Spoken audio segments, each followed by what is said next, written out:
Assalamualaikum warahmatullahi wabarakatuh. Hai. Assalamualaikum. Jadi tiba-tiba kita bikin bikin vlog lah, bikin video berdua bareng-bareng. Sekarang setelah sebelumnya kita masing-masing bikin YouTube juga. Nah sekarang kita kepikiran buat membagikan pengalaman kita, terutama di bidang bidang bisnis kali ya. Iya, kita mau sharing-sharing ya sebenarnya. Jadi karena hobi kita traveling dan kita lebih lama tinggal lama di jalan kan. Jadi kayaknya seru juga nih kita ngobrol-ngobrol di jalan. Jadi kita tuh kalau lagi di jalan tuh kita senangnya ngobrol ya.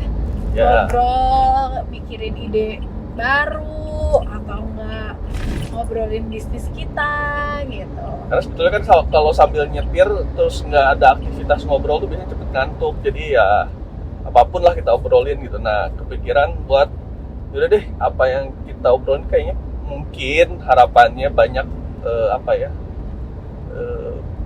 banyak yang terinspirasi. Ya itulah, banyak inspirasi juga buat orang lain gitu ya. Mudah-mudahan kita ngerasain sih gitu, kegeeran aja.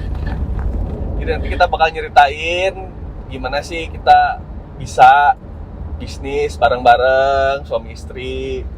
Apakah nggak banyak berantemnya gitu kan? Kepikiran rumah tangga aja pasti banyak berantem, apalagi ini bisnis bareng. Apakah tambah banyak lagi masalah atau malah lebih woles, lebih santai-santai aja. Nanti kita bakal ceritain di channel ini. Apalagi? Mungkin sebelumnya kita perkenalan dulu kali ya. Oh iya benar, belum. Okay. Siapa kita ini tiba-tiba bikin video ngomong? Kayaknya nggak ada yang kenal gitu kan. Oke, nama aku Adrin. Nama saya Tito. Dan kita ini sebagai pasangan suami istri dan juga sebagai couple planner ya. Ya, jadi dari awal kita banyak bikin bisnis bareng-bareng ya. Berapa kita mulai bisnis bareng-bareng? Oke, kita mulai bisnis itu kita nikah tahun 2010 dan di tahun itu juga kita bisnis bareng ya. Bisnis bareng. Jadi kurang lebih sekarang udah mau 13 tahun lah kita bisnis bareng-bareng. Suka dukanya banyak banget, jatuh bangunnya jatuhnya kenceng banget. Nanti kita bakal ceritain juga cerita tentang kejatuhan kita, gimana awal mulanya, kenapa bisa kita bangkrut lah gitu. Oke, kita itu awal mula bisnis bareng dulu kali ya. Apa tuh yang pertama kali kita buka tuh bisnis apa? Oke, jadi mungkin dari backgroundnya dulu. Backgroundnya aku ini kan kuliahnya di NH ya, jurusannya itu manajemen pastry. Jadi aku tuh kuliahnya bikin kue gitu. Sedangkan suami aku ini dia itu lebih ke arah marketing ya. Ya, jurusan manajemen marketing. Ya, nah terus kita mikirkan, kayaknya ini kalau digabungin cocok nih kita bisnis bareng gitu. Kalau misalnya aku sendiri, aku baru lulus tahun 2009, lulus kuliah, itu langsung bener-bener bikin bisnis ini gitu. Kalau suami aku kan nggak usah dicerita, tua dong kelihatan. Jadi saya tuh lulus 2006, udah mulai bisnis juga, ada I.O, ada biro reklame, segala macem lah. Iya, bisnis jasa ya. Jasa gitu. Terus akhirnya 2010 kita nikah, kayaknya kita ini bikin kafe nih, cocok nih gitu ya. Dulu brand sama ada cake shopnya. Iya, kafe sama cake shop. Dulu kita bisnis pertama kita itu namanya Mr. Komod ya, di Bandung. Jalan Citarum. Jalan Citarum 31 ya? Iya, Jalan Citarum 31. Terus sebagai yang baru nikah dan belum punya modal, kita akhirnya dimodalin gitu untuk bikin usaha ini gitu. Kayaknya kalau tahun itu keren sih ya, maksudnya keren modalnya. Modalnya lumayan lah waktu itu, sok-sokan pengen bergaya. Terus ya kebetulan juga orang tua juga support saya, support banget. Jadi ya udah kita urus berdua tuh bisnisnya. Tapi ya gimana perjalanan bisnisnya? Ya yang namanya jiwa muda kan. Jiwa muda, aku waktu itu 22 tahun, di 26 tahun bisnis pertama kita. ya terus juga belum punya pengalaman kali ya. Iya, sama-sama belum punya pengalaman di bidang. Saya kan di jasa, istri saya juga baru lulus kuliah, meskipun bantu juga dulu kan, sebelum lulus atau sebelum kuliah juga bantu-bantu bisnis orang tua juga kan. Bantu-bantu bisnis orang tua, cuman nggak dalam kali ya, jadi masih tidak secara manajemennya. Iya, tidak secara manajemen gitu. Jadi cuman yang kayak ilmu-ilmu dari sekolah yang teori-teori itu banyak dipraktekkan, tapi ternyata mungkin nggak match kali ya. Iya, nggak match. Ya intinya sih kita ngerasa bahwa bisnis itu simpel gitu loh. Ya. Padahal namanya bisnis, sisi manajemennya juga betul-betul harus kita pelajari. Dulu memang saya tidak mengecilkan arti kuliah ya, tapi memang secara keilmuan banyak yang di lapangan itu ada ya ketidaksesuaian lah dengan apa yang kita pelajari di kampus, meskipun ada yang secara garis besarnya ya sesuai lah seperti itu. Tapi kan saya juga dulu banyak bolos, banyak nggak kuliahnya, banyak mata kuliah yang ngulang. Jadi ya ngurus bisnis ya udahlah, saya anggap sama kayak jasa gitu loh.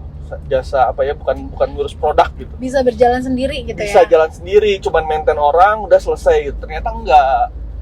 Kita harus ngurus karyawan, ngurus produksi, Keuangan juga, belanja bahan baku. Itu kita langsung percayain semua ke karyawan, yang rata-rata karyawan kita juga sebetulnya belum jago-jago amat juga ya buat ngurus. Jadi ya banyak masalah yang timbul akhirnya. Modal kegerus terus gitu kan, omset sehari selalu nggak nyampe 1 juta. Hidup segan mati tak mau, tapi ya karena ngerasa ada duit ya udah terus-terusan bukain, padahal mungkin waktu itu secara bisnis nggak udah sehat ya. Keuangan juga maksudnya cash flow juga ancur-ancuran gitu. Dan jadi, mulai injek ya berantem lah. Ya. Kebawa ke rumah akhirnya gitu, si permasalahan di kafe itu kita bawa ke rumah ya. Akhirnya ini salah satu yang bisa menjadi bahan pelajaran buat teman-teman semua ya, bahwa kita juga harus bisa memilah persoalan yang waktu di kantor sebisa mungkin jangan semuanya dibawa ke rumah. Kalaupun nanti ada yang bisa dibahas di rumah, itu harus melihat momen ya. Di saat kita lagi mood bisnis, boleh tuh dibahas. Tapi kalau lagi family time, ya sudah, kita fokus aja terhadap keluarga gitu. Jadi waktu bisnis kita tuh couplepreneur yang tidak profesional ya. Sangat tidak profesional. Jadi kita tuh pasangan baru nikah tapi nggak kayak baru nikah ya. Kayaknya berantem mulu gitu. Karena berantem mulu tuh pertama kan keuangan di bisnis juga benar-benar nggak sehat kan. Jadi akhirnya itu juga benar-benar ke bawah juga ya. Terus juga ada ini kali ya, karyawan tuh bingung. Jadi kayak misalnya istilahnya kan gini ya, kalau kita bisnis bareng, suami itu jadi bos, saya juga jadi bos gitu. Waktu awal-awal kita ini ya, iya, jadi ada 2 kepala. Jadi karyawan tuh banyak juga yang resign karena kayak bingung nih harus ngikutin siapa, harus ngikutin perintah siapa. Itu waktu awal-awal karena beda perintahnya. Gitu. Iya, karena beda perintahnya gitu. Jadi kita tuh pasangan baru nikah, istilahnya kayak belum mengenal satu sama lain juga gitu ya. Betul. Terus kita juga nggak bagi tugas gitu, dua-duanya tuh kayaknya pengen saling menonjol gitu. Jadi belum merasa paling bisa. Iya gitu. Jadi kayak pengen pembuktian dulu. Nah mungkin itu juga salah satu ini kali ya, tips kalau couplepreneur ya, memang harus beda tugas dan fungsinya kali ya. Iya, jadi masing-masing harus harus tahu lah potensi dirinya itu di mana, dan harus komunikasi. Oke, gimana kalau saya pegang ini, kamu pegang ini, dan harus deal dulu tuh, harus clear dulu di situ. Jangan sampai nanti pas terjun masih belum jelas pembagian tugasnya gitu, karena ke bawah itu pasti akan jadi masalah besar itu kalau di dalam bisnis ada 2 kepala. Iya, betul. Dan egonya juga memang harus diturunin ya. Jadi memang harus cari jalan keluar yang yang apa ya, yang sama-sama ya. Kita mikirnya kalau cewek kan sebenarnya lebih pakai hati ya, kalau cowok kan baik logika. pakai logika gitu. Tapi kadang cewek juga suka nggak bisa terima gitu, kayak ih nggak bisa deh ini gitu. Kamu gak pengertian banget sih. Iya. Nah jadi memang ya memang di sekarang ini kita berdua nih sudah sepakat bahwa keputusan akhir tuh ada di saya sekarang. Meskipun sebelum keputusan diambil tuh ya kita diskusi dulu. Kadang juga sampai, bukan kadang sih, ya sekarang juga masih sering debat ya. Iya. Kalau terkait pengambilan kebijakan strategis itu kita debat dulu, diskusi dulu. Tapi nanti keputusan akhirnya saya yang ambil karena kita sudah sepakat nih bahwa yaudah suami yang mengambil tugas untuk mengambil keputusan gitu. Iya. Jadi mungkin kalau waktu awal-awal kita bisnis itu, aku tuh selalu ngasih pandangan tapi dengan ego gitu. Jadi akhirnya nggak bisa diterima. Kalau sekarang kan kayaknya udah lebih tahu gitu, kayak misalnya Iya. kalau cara ngasih pandangan seperti ini nih gitu. Jadi akhirnya bisa diterima juga gitu kali ya. Iya, karena untuk mengerti pasangan itu nggak cuma suami istri ya. Kadang kita dengan partner bisnis yang lain pun kita harus tahu juga tuh karakter partner kita tuh seperti apa. Makanya saya kalau misalkan mau berpartner dengan siapapun pasti memilih untuk mengenal satu sama lain dulu, satu sama lain ya. Biasanya kalau saya mensyaratkan, udah deh kita traveling dulu nih 4-5 hari gitu kan. Nah biasanya di saat traveling itu kita menjadi tahu karakter asli masing-masing orang itu seperti apa gitu. Jadi ya harus mengetahui karakter masing-masing. Jadi saat kita pengen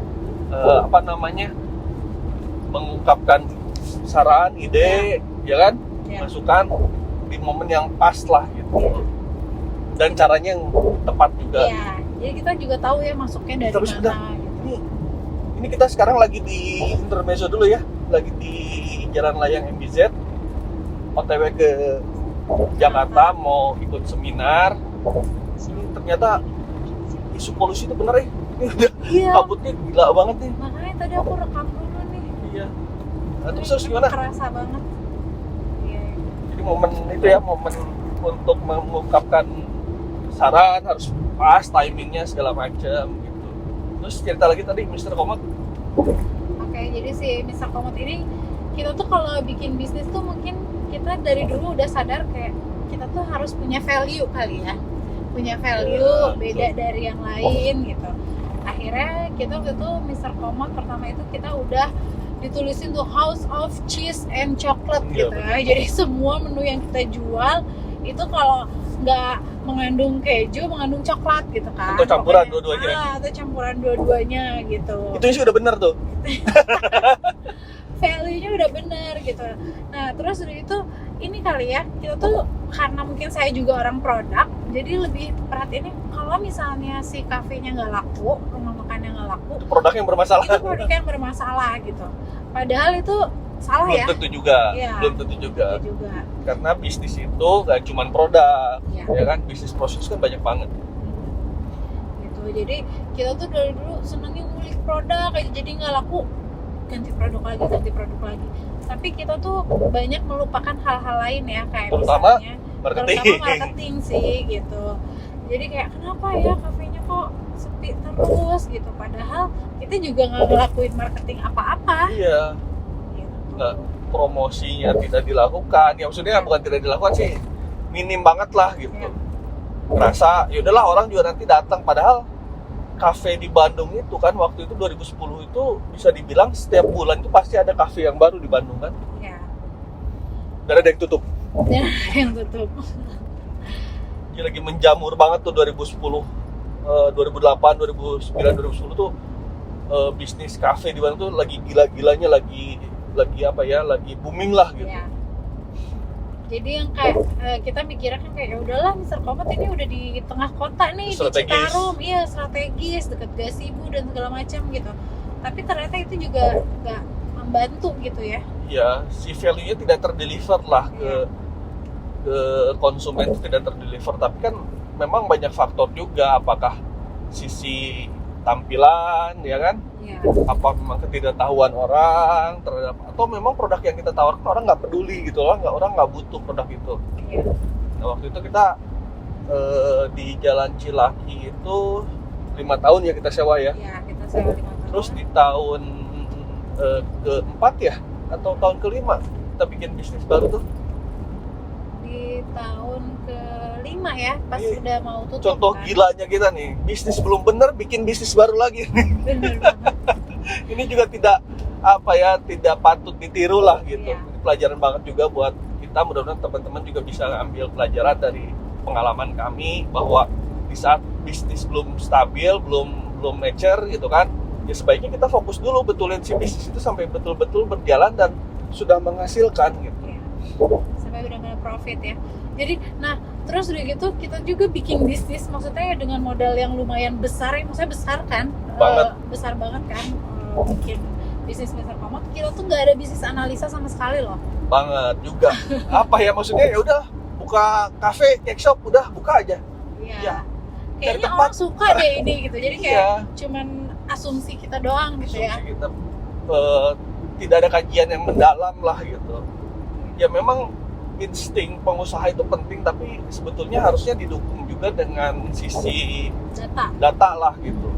Betul nggak insting kita tuh tepat, atau memang instingnya lagi salah nih? Karena insting juga bisa salah juga gitu.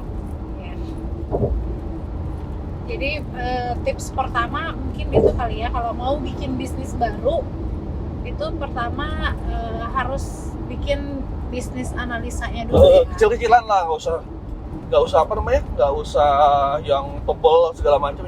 Yang penting kita tahu SWOT analisisnya, terus kita tahu produk yang akan kita jual apa, value-nya apa, ya kan? Terus kekuatan modal kita berapa. Nah itu tips kedua berarti ya, modal tadi ya, modalnya memang harus benar-benar disesuaikan sama modal yang kita punya ya. Kalau Terus bisa ini yang terpenting nih, di saat kita mulai bisnis pertama kali, saya bukan kalau bisa ini wajib, jangan pernah pinjam. ya, jadi pakai uang dingin gitu ya. Harus uang dingin. Kalaupun harus kita uangnya kurang, kita cari partner saja, jangan minjam aja. Partner itu berarti yang harus mau berbagi untung dan berbagi kerugian juga gitu. Oke, jadi yang ketiga tadi tipsnya adalah partner ya, dan tadi kita udah ngebeberin tentang gimana sih tips memilih partner kali ya.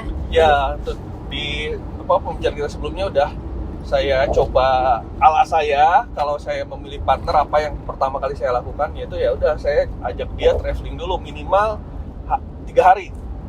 Idealnya sih 4-5 hari lah gitu. Jadi kita betul-betul tahu tuh karakter si partner kita tuh seperti apa, cocok nggak nanti sama kita, apakah dia bisa melengkapi kekurangan kita, begitu juga nanti kekurangan dia kita bisa lengkapin, saling melengkapi.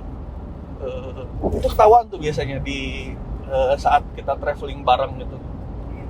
Tapi kalau misalnya couple planner gitu gimana tuh? Ya couple planning kan kita udah cerita juga tadi. Jangan travel, maksudnya Yang penting tahu porsinya kan, iya. kekuatan masing-masing. Si istri kita misalkan itu strength-nya apa sih gitu. Kalau sekarang kan saya nih ya, istri saya itu kekuatan di produk, terus di di operasional, kayak detail-detail tuh dia cerewet banget lah gitu. Saya lebih ke strategiknya gitu. Jadi masing-masing tuh saling melengkapi, tahu gitu. Jadi saya kalau terkait produk ya sudah, saya jangan usah ikut campur, saya cuma nyerahin ke istri saya juga, ke istri saya aja gitu. Nanti begitu istri saya sudah menawarkan satu produk, nanti kita diskusi tuh, saya cobain, suka nggak? Oke, kalau suka ya sudah, kalau belum ya kita istri saya nanti modifikasi lagi gitu. Nah nanti setelah bagian istri saya selesai tuh, nanti bagian saya tuh ngurusin strategiknya, cara ngejualnya gimana. Kalau kita berangkatnya dari produk dulu ya, tapi kalau kita berangkatnya dari cara jualnya dulu, nanti saya kasih tugas tuh ke istri saya, tolong bikin produk ini dong, saya mau jualan ini. Bisa dua cara lah gitu. Yang penting kalau suami istri mau bisnis bareng, itu pertama harus tahu porsi masing-masing, kekuatan masing-masing di mana, dan itu harus disepakatin tuh, harus clear. Dan yang kedua, wajibul kudu bahwa yang pengambil keputusan akhir tuh harus suami. karena itu kodratnya memang seperti itu. Tapi memang di saat suami menyadari dia tidak bisa porsinya berbeda, kan ada juga kadangnya istri yang secara leadership dia lebih kuat misalkan. Ya nggak apa-apa juga sih kalau kata saya gitu, istrinya mengambil keputusan akhir gitu kan, sah-sah aja sebetulnya gitu. Tapi kan ini berbeda sama urusan rumah tangga, ini mah urusan bisnis kan gitu. Jadi boleh-boleh aja. Terus yang ketiga bener ya, itu kalau kita mau bawa urusan bisnis di rumah, timingnya harus pas. Jangan sampai di saat family time kita masih ngomongin bisnis. Kita harus bagi itu gitu. Portionnya harus betul-betul dibagi. Sama mungkin itu yang harus profesional itu kan, jadi jangan dibawa-bawa tuh urusan misalnya kita lagi debat, ya udah itu debat saat bisnis aja gitu. Kalau misalnya lagi meeting ya udah itu saat meeting di kantor, tapi keluar ruangan meeting ya udah kita saya kayak gitu juga kan, bahwa permasalahan di saat meeting itu harus clear. Setelah diambil keputusan, keluar itu suka tidak suka itu harus jalanin dan semuanya no hard feeling. Nggak boleh baper. Oh iya, ada yang kelupaan nomor 4. Di saat kita couple-planner, apa coba yang paling penting?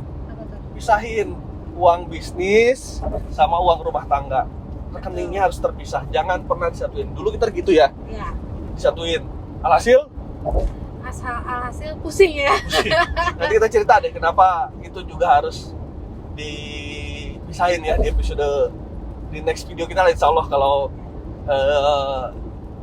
berlanjut terus nih videonya. Nanti ceritain juga. Oke. Sementara itu kali ya. Iya. Mungkin ini aja kali ya. Jadi si Mr. Komod itu umurnya cuman 8 tahun. Jadi 8 tahun sampai 2018. Dan kita sebenarnya dari tahun awal itu rugi, cuman karena waktu awal itu kita masih gengsi ya. Jadi alhamdulillah sampai tahun ke-8 kita masih rugi nggak sih? Ya, betul. Kalau Mr. Komod ya. Sekarang udah bisa ketawa ya. Kalau dulu kayaknya meratapi. Oke, teman-teman, untuk video kali ini itu saja mungkin yang bisa kami share ke teman-teman. Mudah-mudahan ada manfaatnya. Mohon maaf kalau penyampaian kami ada yang kurang berkenan di hati teman-teman. Masih belajar, guys. Ini juga public speaking kita juga ya seadanya kita aja. Jadi ya mudah-mudahan video kami bisa keterima oleh teman-teman, dan intinya sih kami pengen sharing aja apa yang kami pernah alami. Kita coba share ke teman-teman. Harapannya teman-teman bisa mengambil pelajaran dan jangan melakukan kesalahan apa yang pernah kami lakukan. Betul. Intinya itu. Oke, teman-teman, sampai ketemu lagi. Assalamualaikum.